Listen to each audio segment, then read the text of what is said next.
So when you find someone ambitious, looking, teachable, and honest, they're a high achiever. That's you. And that's why I salute you for being here. And it's very few people. So what do we give the high achievers? We give them a pay plan.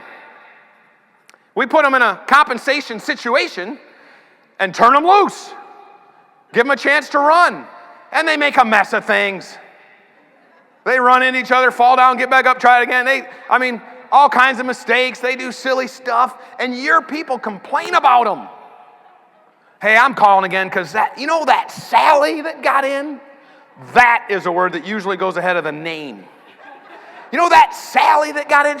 She's doing this, and she's doing this wrong, and she's doing that, and she's doing this wrong. And I said, stop. She's doing. How long have we been looking for one that'll do something? So we give the Sallys a pay plan, and we turn them loose.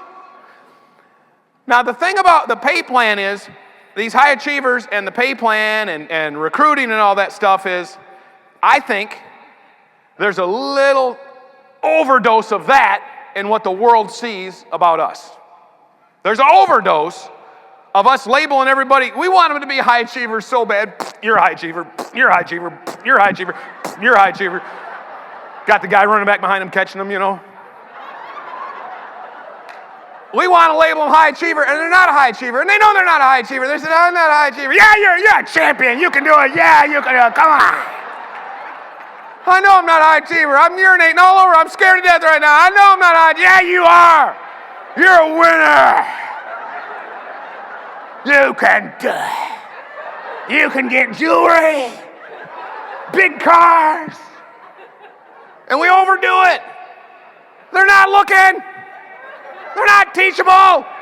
They're not honest. They're not ambitious. What's your dream, Fred? If you could have anything, if you won the lotto, what's your dream, Fred? Well, been thinking about signing up for that Dollar Shave Club. Be way handier to get them razors in the mail. So when Betty needs a shave, she'd have them right there, They're not looking. They're not a high achiever. What they are is this one. They are a most people. You got a most people right there. That's a most people. Now, I'm not judging. God made them. Who knows why?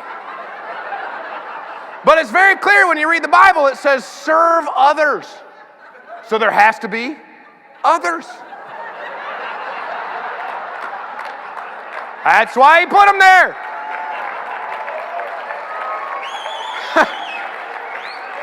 Terribly logical, isn't it?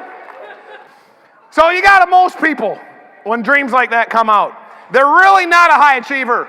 You can save yourself a lot of work by stop dragging your Bernies from most people up to the high achiever category. The high achievers will let you know they're high achievers by doing stuff and probably doing stuff wrong. And all the most peoples you got trapped in your organizations will complain about the high achievers. That's how you know you got one. They're like bird dogs. They point them out.